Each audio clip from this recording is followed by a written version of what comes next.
no fear of perfection. You'll never reach it. A quote from Salvador Dali. Hello, everyone. Welcome back to another episode of the Unfounded Podcast. I'm going to start out these episodes with the quotes, just like I did right there. I want to kind of eliminate some of the talking in the beginning because I think it's a little redundant, at least at this point. So without further ado, let's get right into it. I want to check in on you guys. How you doing? How is Sober October doing and going for you? Well, for me, overall, it's going really well, but I definitely have had some slip-ups. We ended the last episode talking about the way, the path, a certain mode of being, and trying to figure out how to see that path, because it's obscured usually. The path, the way it's talked about in most religions around the world. What I believe the path and the way is something like, the reason it's so hard to define is because it's different for each individual. It's very individual, something that resides inside of you at a very deep level, below the physical. It's a more spiritual level. The way is your way. It's individualistic.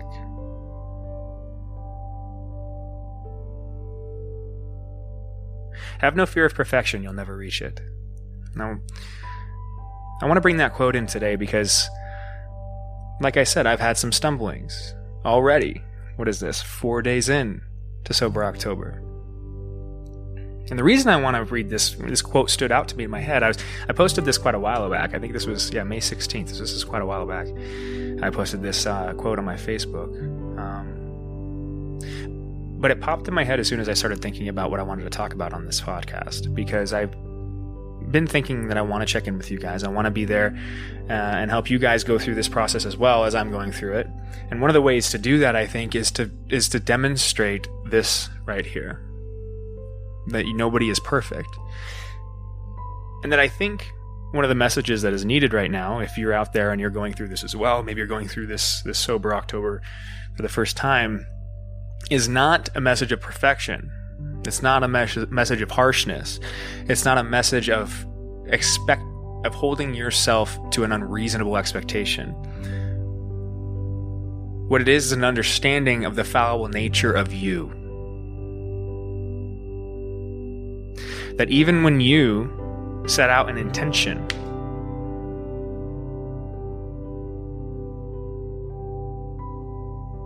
you're very bad at making that intention a reality. We all are. And the reason we're bad at making that intention a reality is because we're not put together well. It's our fault. That we can practice that process of making our intentions a reality.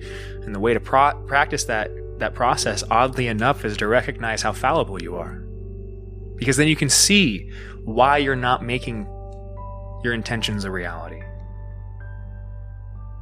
Oftentimes what I find people do, let's take Sober October for an example, is they'll bite off more than they can chew. And that's what I've been guilty of this time. I kind of hinted at it early in the episode before we started Sober October there, that I have a tendency to bite off more than I can chew.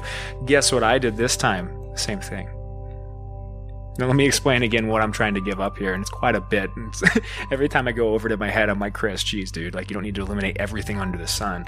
But my initial intention with Sober October was to eliminate nicotine entirely, right? It was to eliminate caffeine entirely. It was to eliminate bad food entirely, bad content entirely. What do I mean by bad content? Well, I mean by content, if you listen to Rogan or any of those kind of intellectual people on the intellectual web, you'll find that there's this tendency for them to talk about, or at least Joe specifically talks about bandwidth, right? That what you devote your time to, or what you devote your attention to, is kind of what you internalize and become. And that's what I mean by content, is like, be careful what you're watching, what you're consuming in forms of information, right? I don't want to be consuming information that is leading me astray, for lack of a better word, right? So content as well, giving up weed, giving up alcohol, right? Essentially everything I could think of that I didn't want to incorporate into myself. Now, let me give you an update on where I'm at. I'm doing very good on the alcohol, the weed, the content, the food. I'm struggling with the nicotine. Have no fear of perfection, and you'll never reach it. Now, that's not meant to discourage anybody out there. It's meant to make you feel human. Perfection is an idea, it's not a reality. The only thing we can associate with perfection is something like God. Oftentimes what we'll do is confuse ourselves with the thing that's capable of being perfect. And we hold ourselves to that standard. And when we don't hit that standard, we collapse. And this is the reason I'm bringing it up. Just because you stumble, just because you're not perfect, doesn't mean you give up. Get what I'm saying? Have no fear of perfection, you'll never reach it.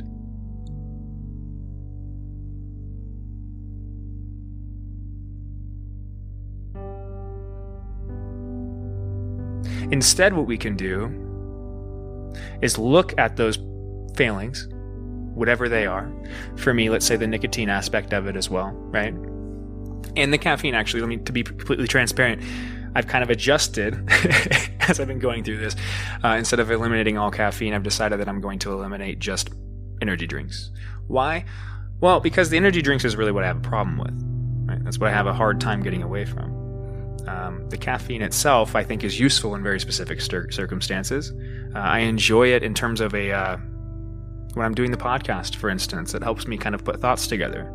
Or when I'm working out, it helps me give the energy so I can kind of put my all into it, if that makes sense, right? And I think those are positive things.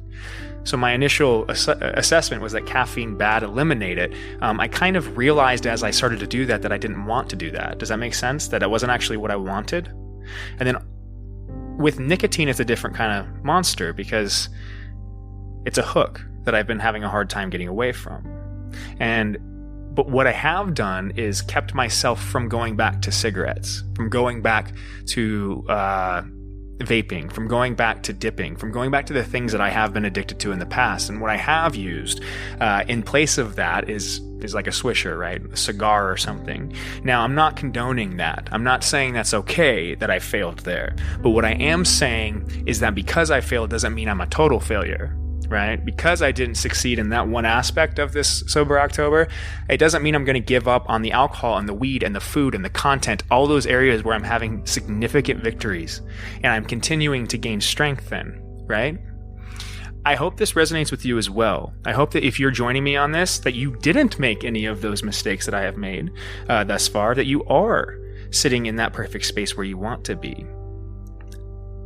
I don't want to doubt anybody out there that maybe has done that.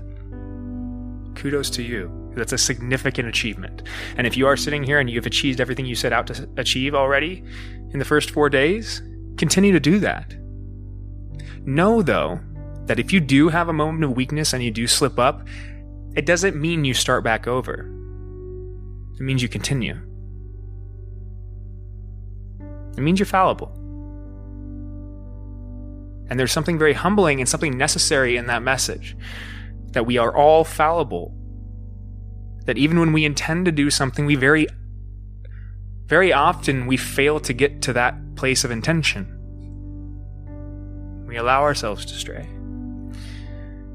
And then allowing ourselves to give up on our intention is really what makes us fail. When you allow yourselves to give up on the intention because you're discouraged by the lack of directness towards it, if that makes sense. And I hope I'm not speaking too vaguely for anybody.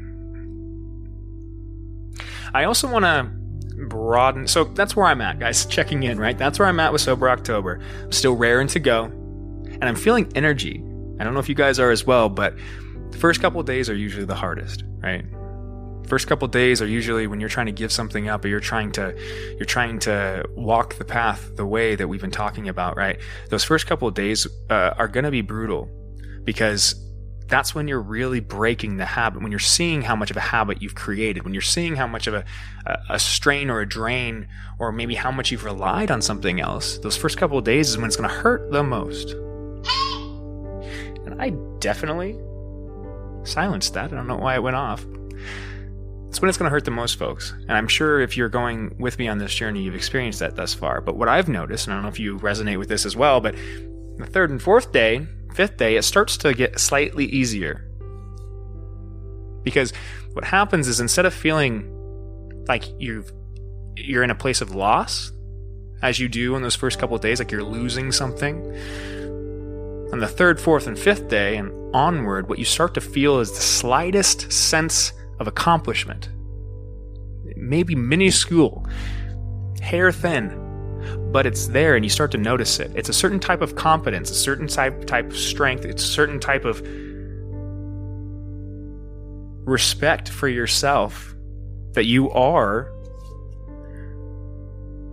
walking the path. Or at the very least attempting to. And there's something noble and heroic about that. That archetype we've talked about before, right?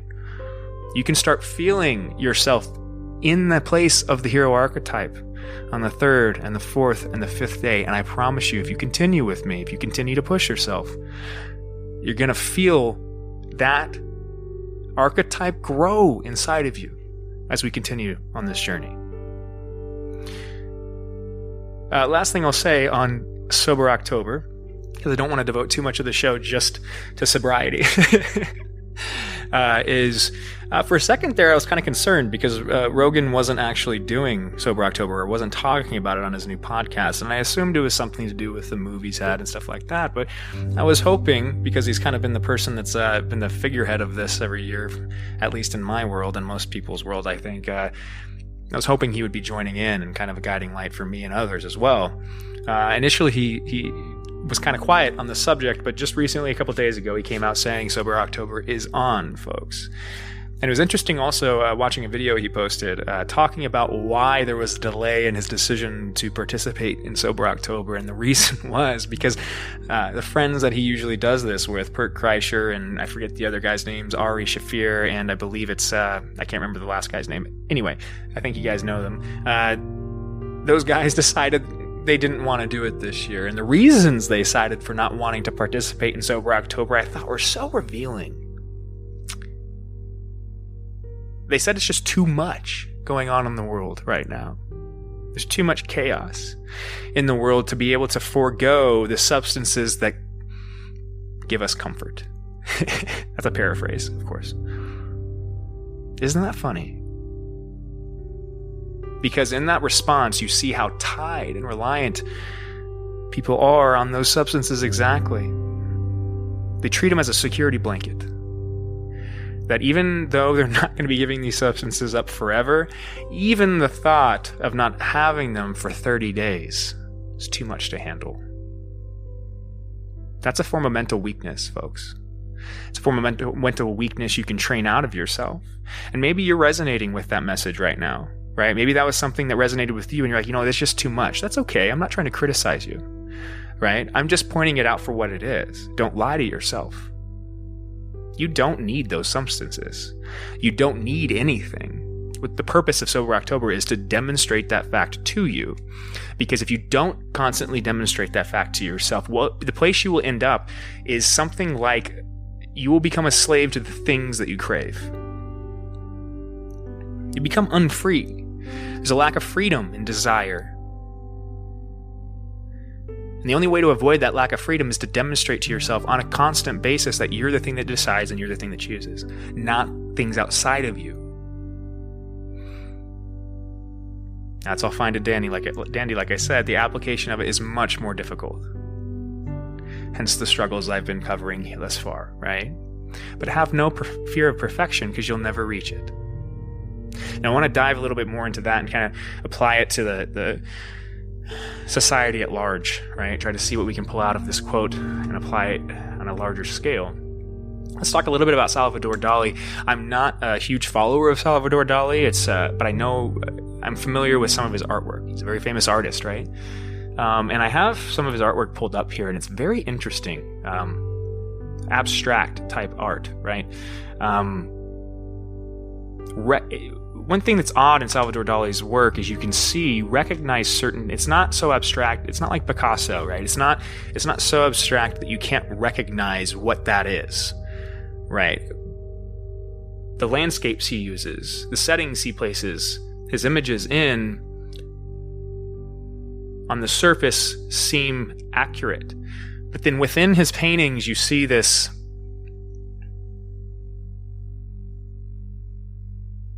what's the right word? Something like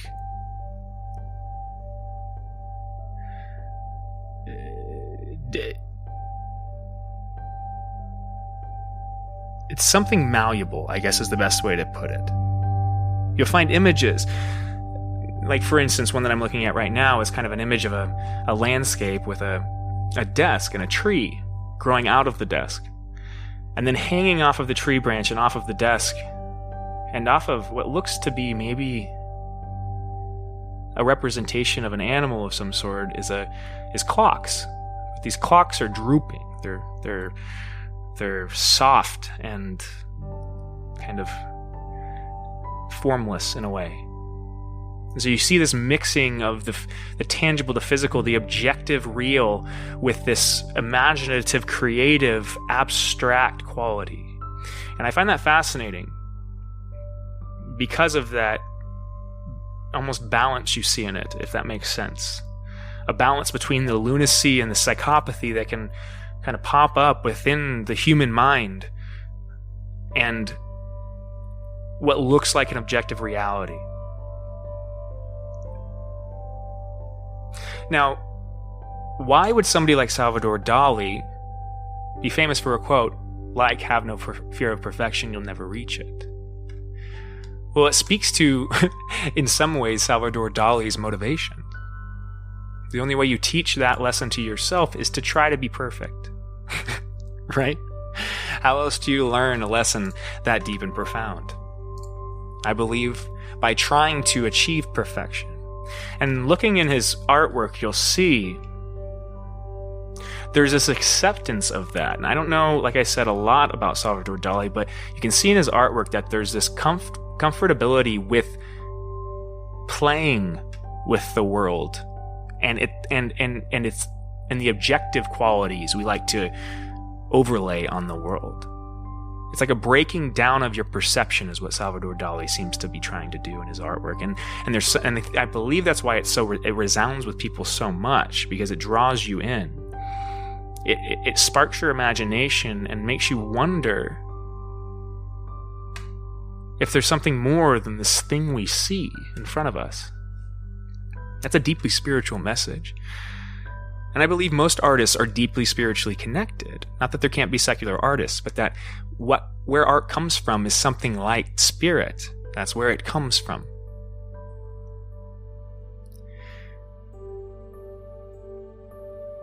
Oh, this is interesting. Sorry for the pause there, guys.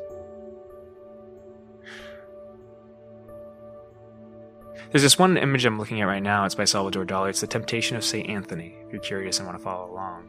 But it's kind of mesmerizing looking at this painting. It's a very barren landscape. And then a series of animals, elephants and horses, with monuments on their back. Holy places, things like that. Towers. It looks like the Tower of Babel maybe in the background. There's some kind of religious context here.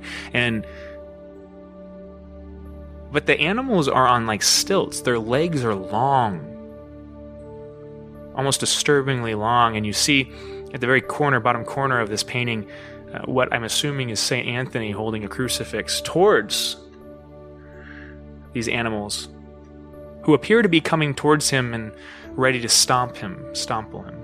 I don't know if it's a word, stomple. You get my meaning. Trample, I think, is what I was going for.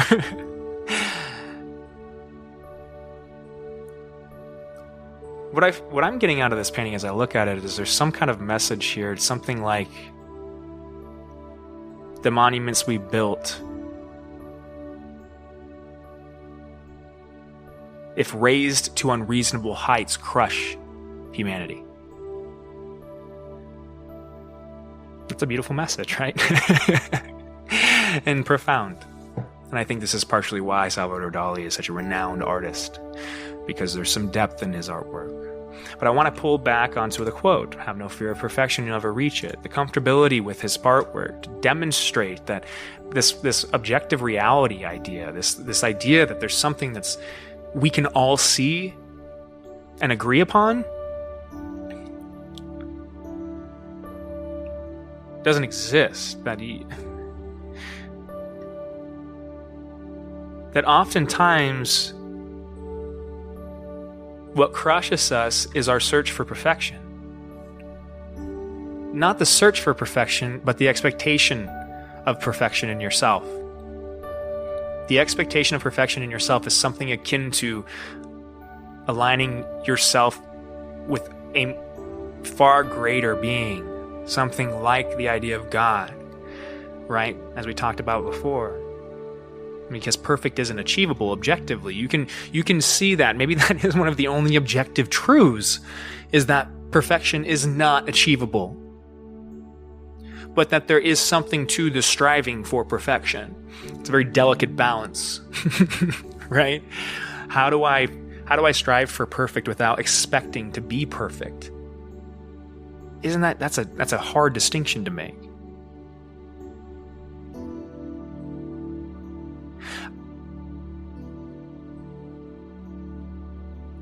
I think the reason perfection is impossible is because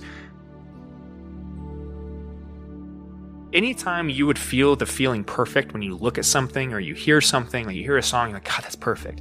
Or that food is like, God, that tastes perfect, right? You could take that song or that plate of food and give it to somebody else or everybody on the planet, and they're not all going to agree that that's perfect. So what that speaks of is something like a subjective perfection. That perfection is subjective, it's not objective. There is no objective perfection. So that if you're striving to be if you're striving for that perfection, the road to finding it is internal, not external. That you can't find the map by looking into the world. The only way you find the map is looking internally, by following the guideposts that you have deep down. Something like an internal voice. The things that make you different is what makes you perfect. Does that make sense? And beautiful. That embracing of perfection is a very liberal idea.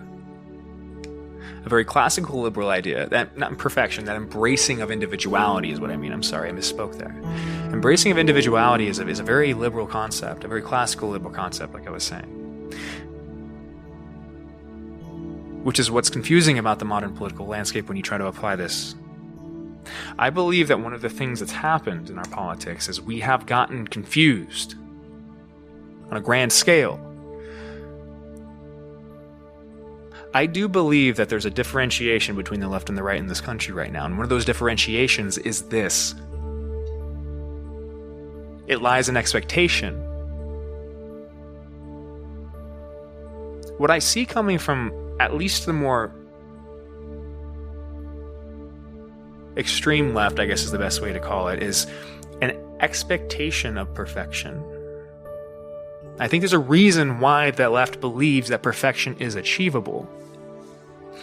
This idea is not new either.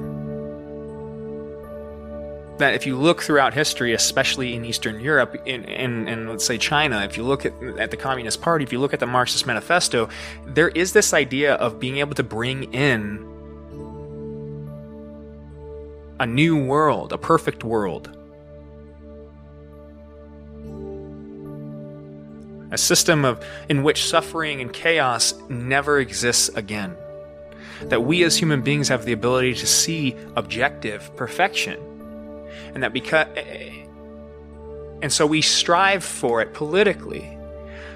But what the most revealing thing about that is if you treat those ideas and then their application as kind of a case study into the existence of objective perfection, what you'll find is that there is no evidence that it exists. Not only is there no evidence that it exists, the striving for an objective perfection within a large group of people, within a polity, is exactly what creates the kind of suffering we are trying to eliminate. Oddly enough. Because when we hold something like perfection to be true and achievable in the physical reality, and we do that in a large enough group, what we create is something like a psychosis, because it's disconnected from the truth, that your subjective reality is what's real. That you as an individual are completely real and completely unique and completely true. But you have to accept and find that truth. The only way to find that truth is to eliminate the external things that influence you, that tell you that there's some kind of external truth that you need to follow. That it doesn't come from you, it comes from somebody else or some other thing. Or that the reason that the world isn't perfect isn't because of you or your group, it's because of some other group, right? You see this tendency to place blame outside of the individual or the group. I believe this stems from the belief that perfection is achievable.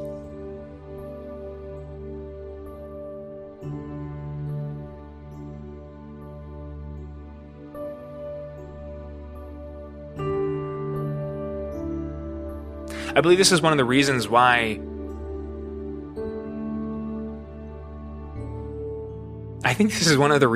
there's a disconnect between the left and the right and their view of somebody like, let's say, Donald Trump. I believe why there's such a confusion behind the evangelical community's support for a person like Donald Trump, especially when the secular community views from an external place or applies what they believe the evangelical community espouses. When they project that,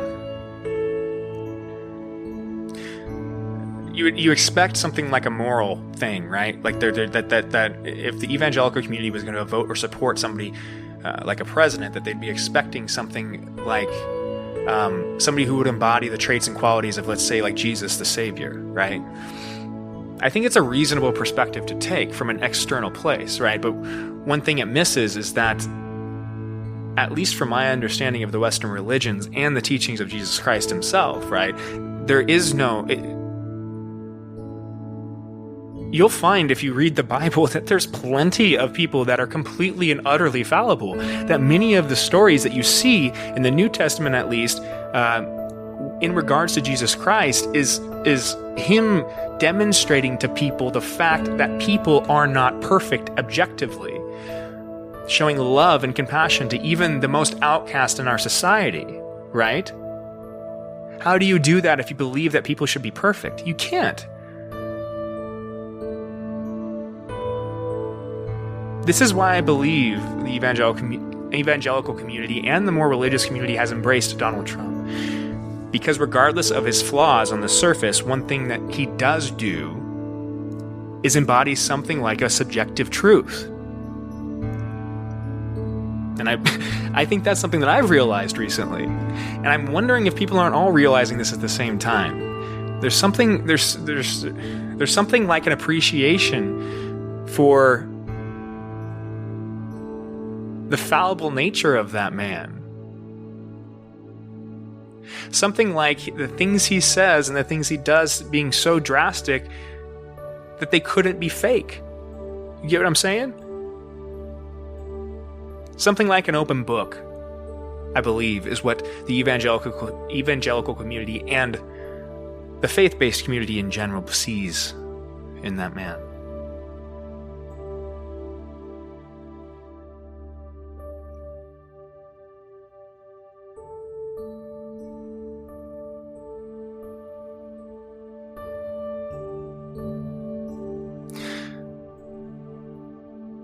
One of the ways that people try to institute perfection in the world is by segmenting it.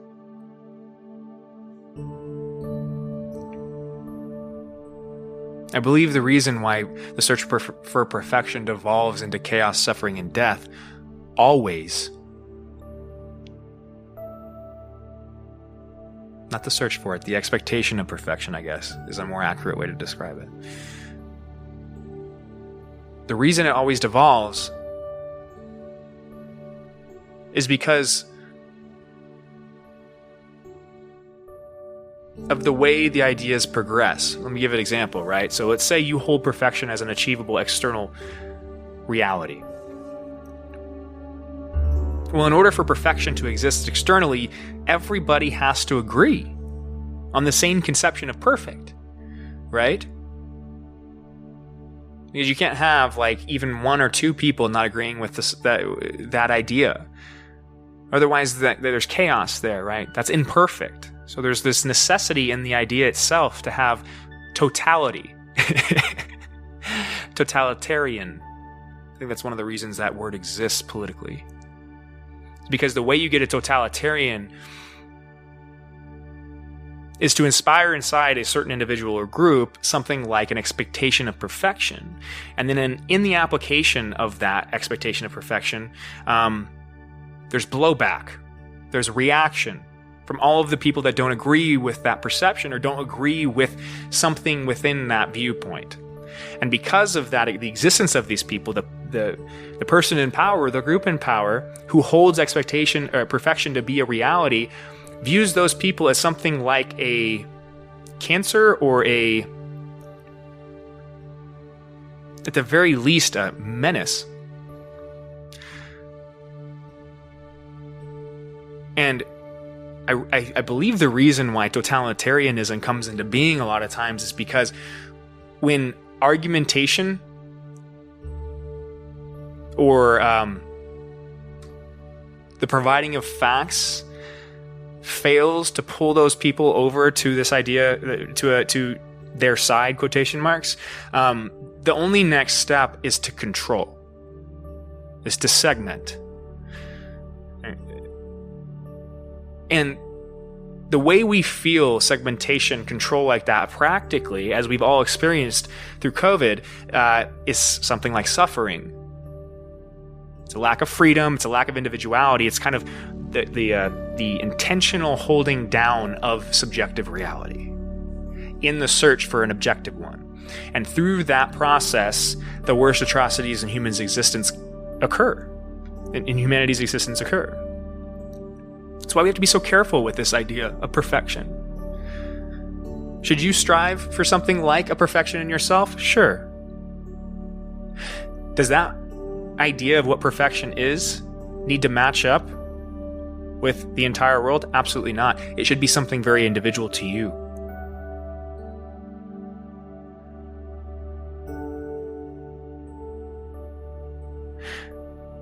And there should also be, this is the most important part, a recognition that you're never going to be that. And that other people are not going to agree with you on that, on what perfection looks like. And that there has to be an acceptance of that imperfect nature, that quality that exists within life itself, the imperfection within life itself, that you have to love that. Learn to love that. See it for what it is.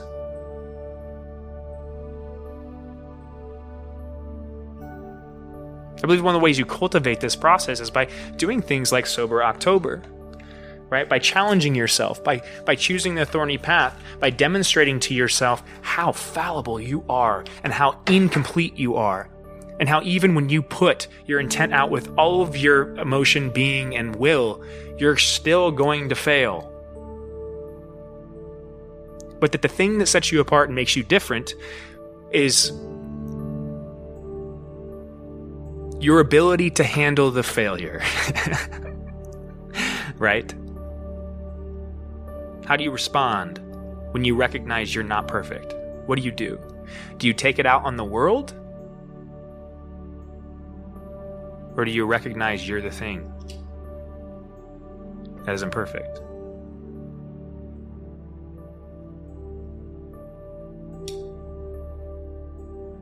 I think we need a big dose of that right now. Don't you?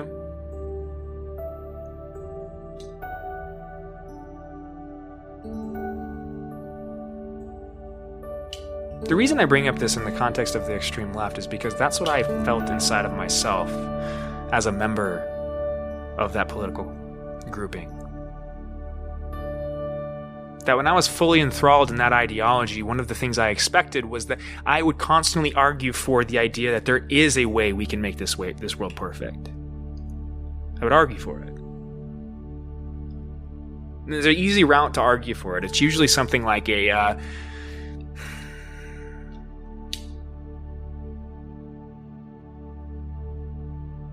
It's an odd perversion of the individuality within liberalism. It's something like, people can't help themselves, we need to help them, right?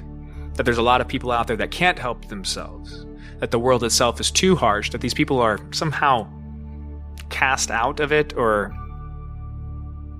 they have an inability to deal with the chaos within it, whatever it is. But there's this idea that there's certain people in this world that either don't see truth, don't have an ability to distill it, or could never achieve a place in society where they would be stable. And so what that idea does, if you accept that as truth, then the only way you solve it is to fix those people, right? And is to look for levers of action in which you can affect those people's lives. And when you try to see that from a top-down perspective, when you try to work that out in your head, the most obviously available way to affect other individuals' lives is politically, through government control, through power. If you look at it on the surface, that's what most people believe, I think, at least modern day, especially on the left.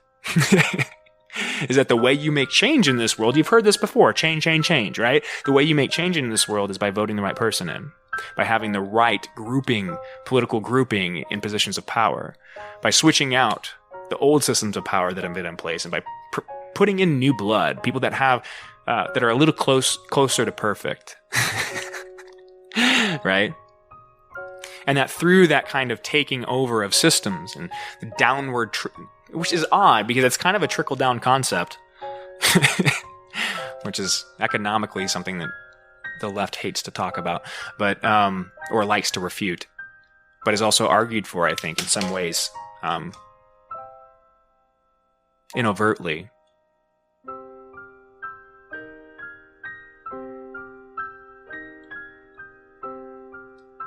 It's also why one of the more conservative arguments I agree with, I think holds true, that government has a tendency to grow, and this is one of the reasons why governments have a tendency to grow, is because there is a large faction of people that hold perfection as achievable and view the only means of achieving that perfection, or actually it's even deeper than that, that we have actually trained and taught people in schools for close to a century now, if not, maybe not that long, but short. There's this certain ideology that is taught in the schools when you go through it, that you can achieve this perfection, that the way you achieve perfection is by being an activist, by going out and getting involved, right? By taking positions of power, by developing yourself to a point where you can convince other people that you're right. And that one of the levers of making that happen is by creating programs, right? Creating points of relief through which the government can act directly in your life. One of the funniest things about that is this is why there's a tendency for government to grow. Because that idea is fundamentally wrong and has been proven fundamentally wrong, that you can't affect people externally that way. It's one of the reasons why people are frustrating, is they don't listen to you. Or even if you're giving them help, they don't take it. Or if they take it, they take advantage of it. All of these myriad of possibilities springs out of the human being because we're not the same thing.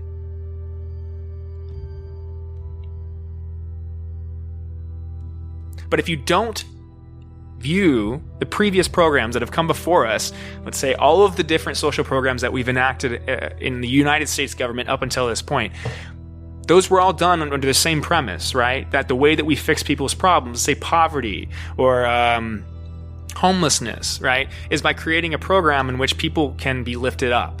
Well, we've done that, have we not? Quite a bit. But that one of the things you'll notice is most people don't those programs don't lift people up. They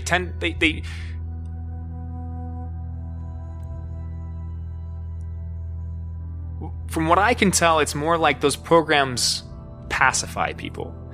And that pacification, that comfort, actually kills the thing inside of them, the individuality inside of them, that would create true organic growth in that individual.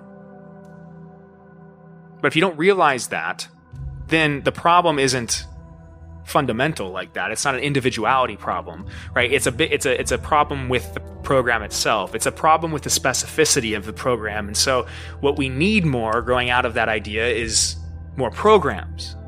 You get what I'm saying? There's just not enough, or the right type of programs, the right type of government help there.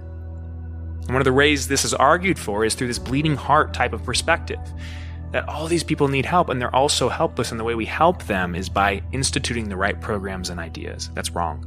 It's fundamentally wrong. It's been proven wrong over and over. Yet it's still on the ballot. And I know this has been fairly political as well. I think it's fairly unavoidable at this point, guys. The world is very chaotic. I've been telling you it's coming for a while, right? I'm sure you have felt it as well. I think it's something we can all feel and see objectively. That's odd, right? Objective reality. Maybe there is an objective reality. I don't know. This is why it's such a fundamental question. Why it's such a hard question.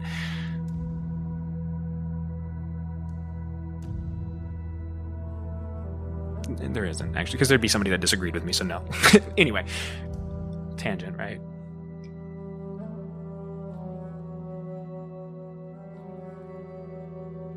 We have to figure out a way as a society to preach the message that you need to hold yourself to accountable, that you need to be responsible, that you need not just external responsibilities, that there's a deeper fundamental responsibility. It's something like you have to figure out what and who you are and what you're capable of. You also have to figure out how you're completely and utterly flawed. And that what produces the most beauty in the world is people that identify that balance, that embody that balance inside of themselves. Going back to Salvador Dali, when you look at his artwork, I hope you do, and I'll try to post links to some of them for you on my Facebook, so you can actually look at these. But there's something about these paintings when you look at them that is attractive, and I think the reason they're attractive is because of the balance you see in them.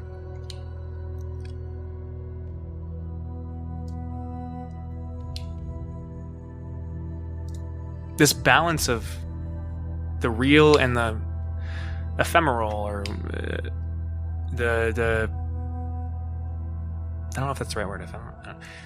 The real and the balance between objective reality and subjective reality. This comfort with molding and playing with the world, right?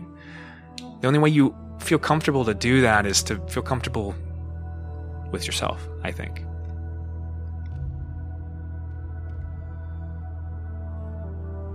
So I hope if you're out there and you've been joining me on this Sober October thus far, that you're not getting discouraged. I hope that you're feeling that little slightest bit of encouragement.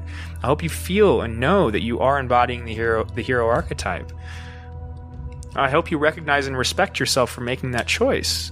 I also hope you recognize how fallible you are, and that you find a way to hold yourself accountable while also recognizing that you will never be perfect. Does that make sense?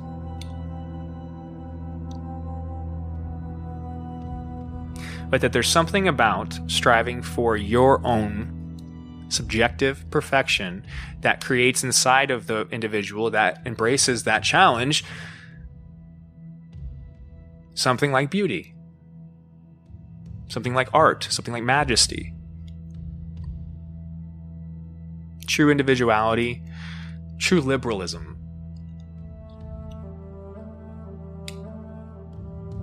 I believe what we need is something like a reinvention of the American dream.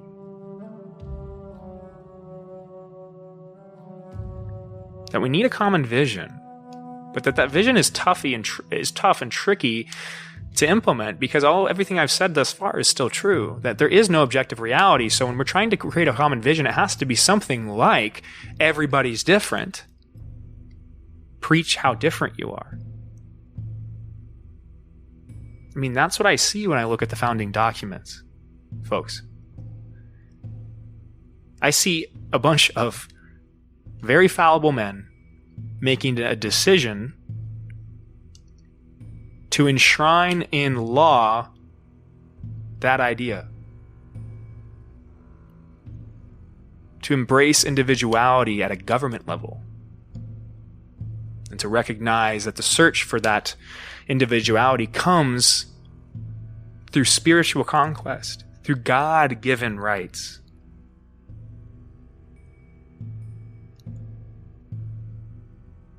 I know I try to steer away from speaking about God in those terms.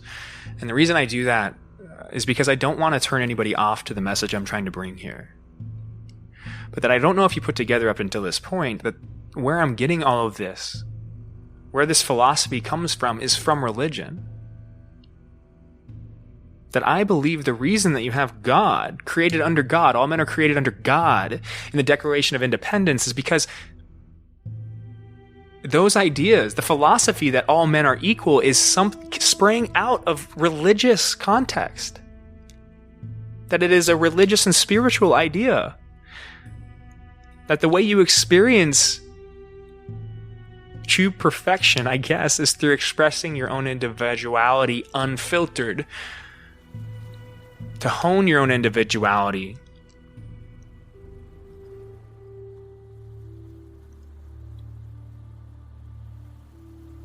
And that bet has paid off. And that is the reason why we have experienced this upward expansion in the Western world. That's the reason there is a term, the Western world.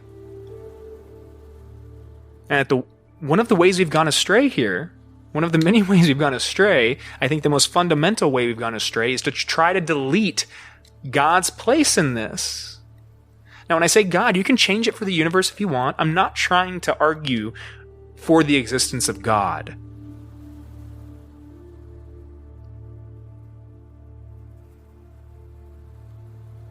I'm trying to demonstrate to you that regardless of what you believe in, that the ideas associated with religions, the philosophies that come from those religions, are what make the foundation for the entire Western world, for the expansion that we've seen, and actually, oddly enough, for the ability for something like a secular worldview to come into being, period.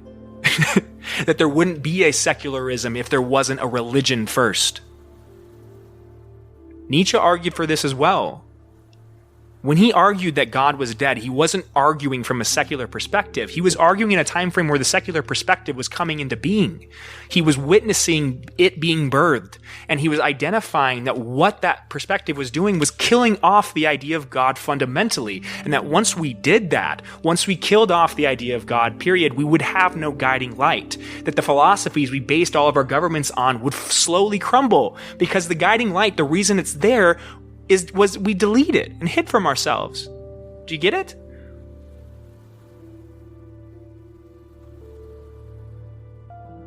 And that those ideas require maintenance, not like structural maintenance, it's individual maintenance, that people themselves have to understand why those ideas are there and the necessity and responsibility for themselves to develop themselves. Right?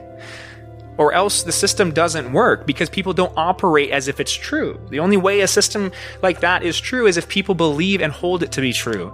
I believe that what's happened in the political scene, at least over the last 4 years,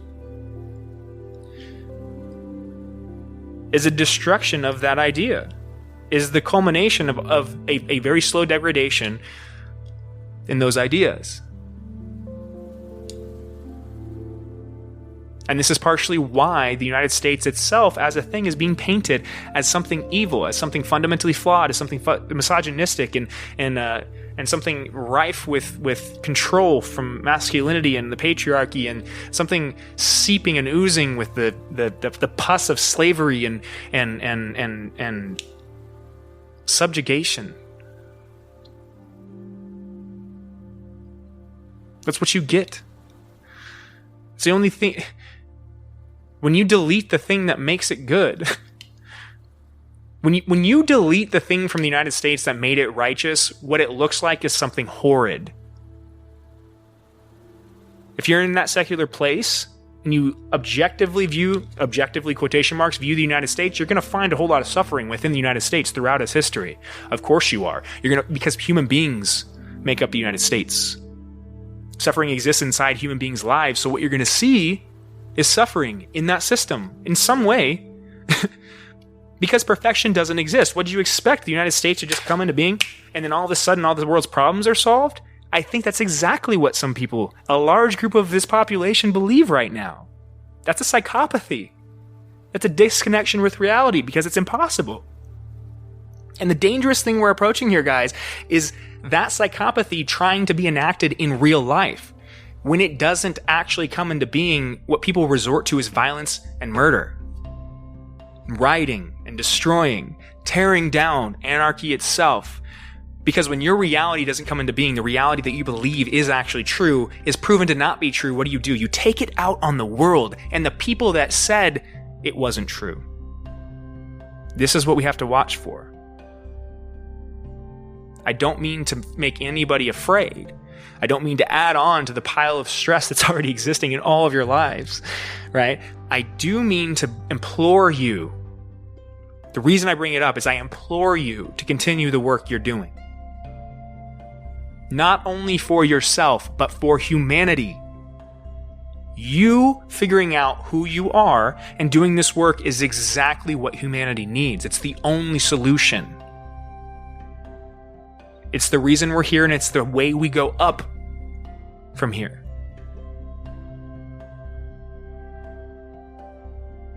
Nietzsche believed that part of the reason why he declared God dead, from my understanding, is because Nietzsche believed that it was a necessary evolution of the human being, of society itself at a grander scale, of culture, period, right? That the human being in some ways had placed God outside of themselves for most of human history. This is why if you look through ancient texts and scriptures, and if you look through ancient, even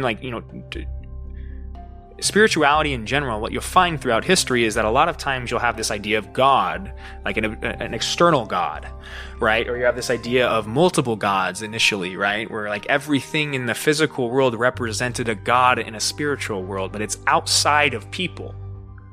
Right? I also believe this is why there's an idea of heaven as being a place and hell being a place external from the world, right? As we externalized the idea of God. And that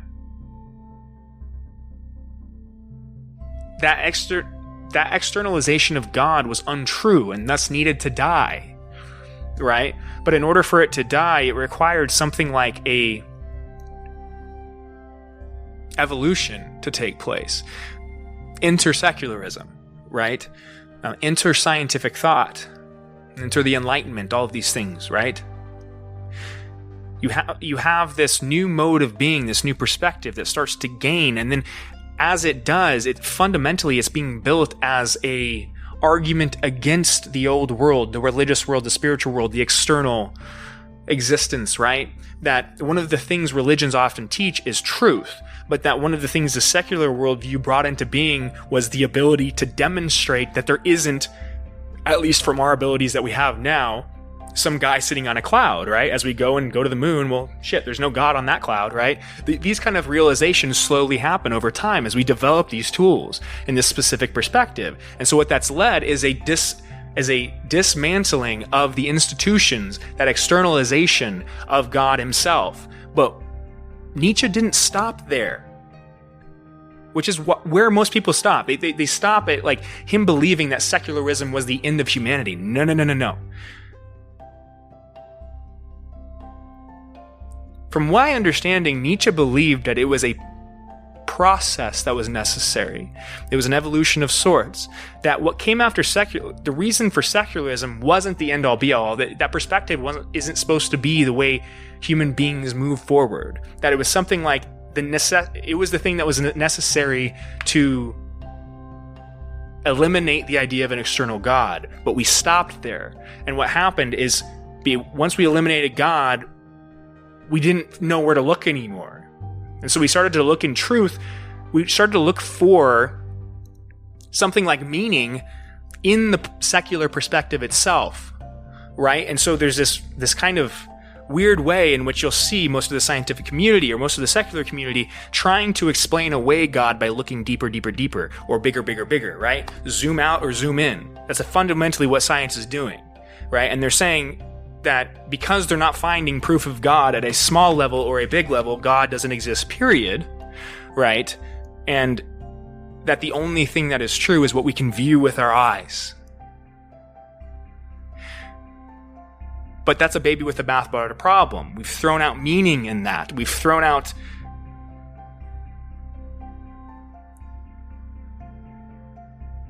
the process in which we have experienced the most upward expansion throughout history.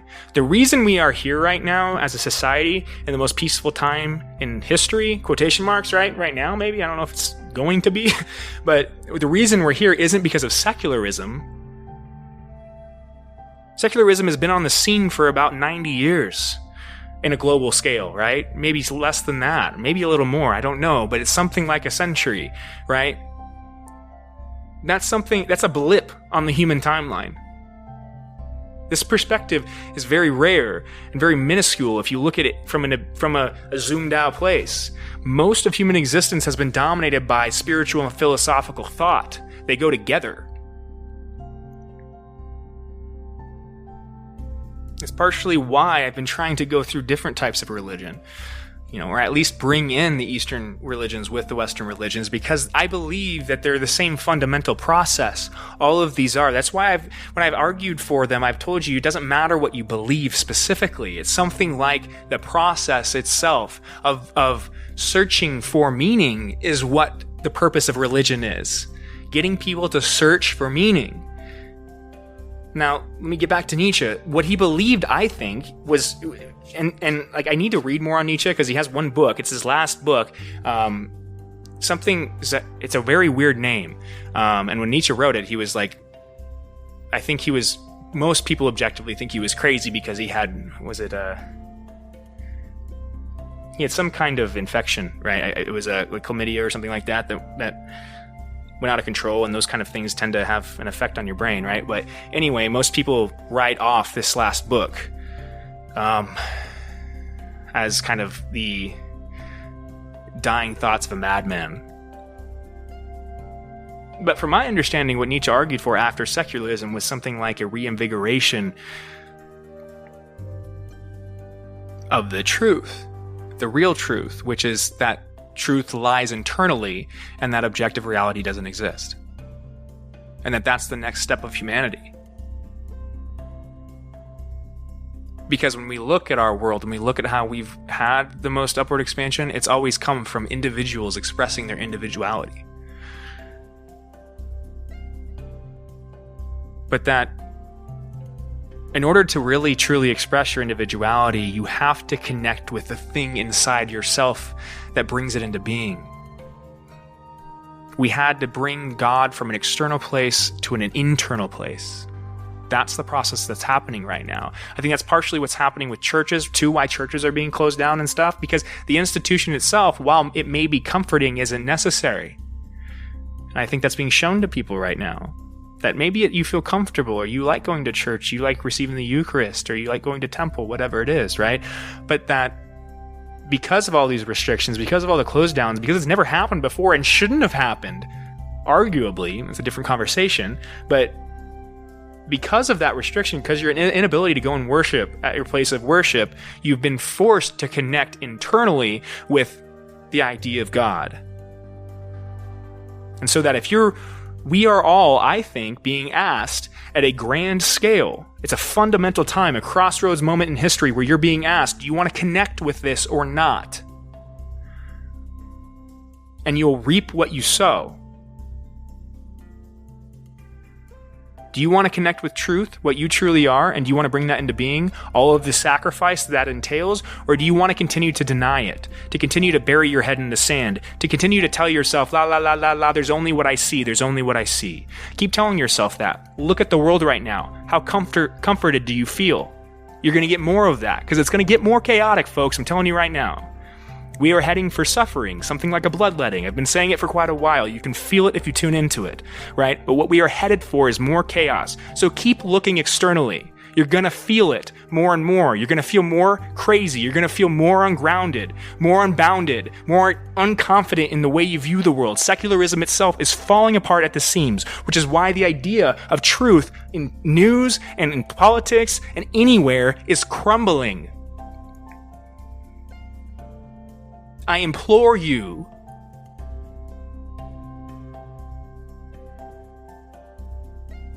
find what your version of God is. Otherwise, you are in for some suffering. And I'm not saying that as a threat.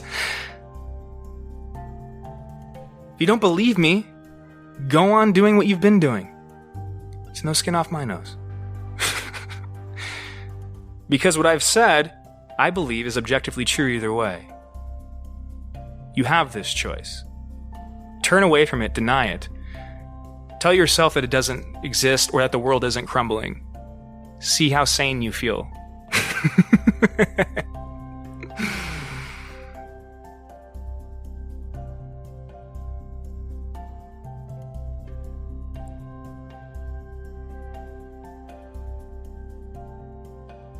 I think it's in the times of chaos when the cream rises to the top. This is why this is a necessity. This is why this emphasis is being placed on exactly what I'm talking about.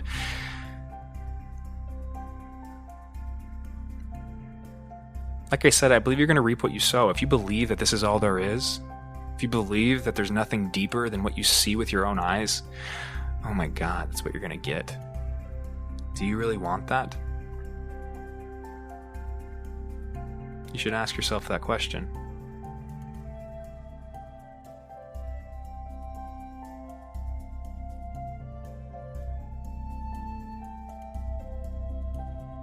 So if you are with me, and you have made a choice to walk that line, in whatever version of reality, in whatever your version of it is, then I applaud you. You should applaud yourself each and every day you wake up and choose to be that thing. And choose to search for your meaning and choose to connect with whatever your idea of God is, individuality inside of you, to search for your own truth. I applaud you. Because in today's world, that is rare. You are rare. You're the cream.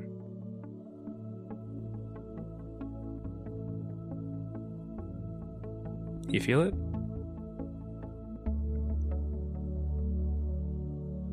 That pride you can feel in yourself. Not because of some weird external circumstance. Not because you won a lottery or because your hair looks on fleek today or whatever the fuck it is, right? No. Because you chose to be something that's difficult. That's why you're the cream. As soon as you stop choosing that, you fall right back into the masses. The writhing masses, rife with suffering and pain. It's your choice. Stay on that path, folks, and I hope you enjoyed this episode of the Unfounded Podcast. I like this kind of this new format I'm going with the quotations first. Let me know what you guys think. I want to, like I said, keep it malleable. So if you have some ideas for how I could restructure this a little bit or maybe I really want to incorporate other people in this conversation on the show. I do want to bring other people that maybe have a different perspective than me on this show at some point. But it is hard to get people to come on a show, right? Unless you get to a certain point where it's viewed as something tangible. I'm getting there slowly, and it's all thanks to your support and your help. I thank you for listening to me. And I hope that you're getting as much out of it as I am. And like I said, I applaud you for being the thing that we need. Thank you. Till next time. Bye-bye, guys. Stay strong.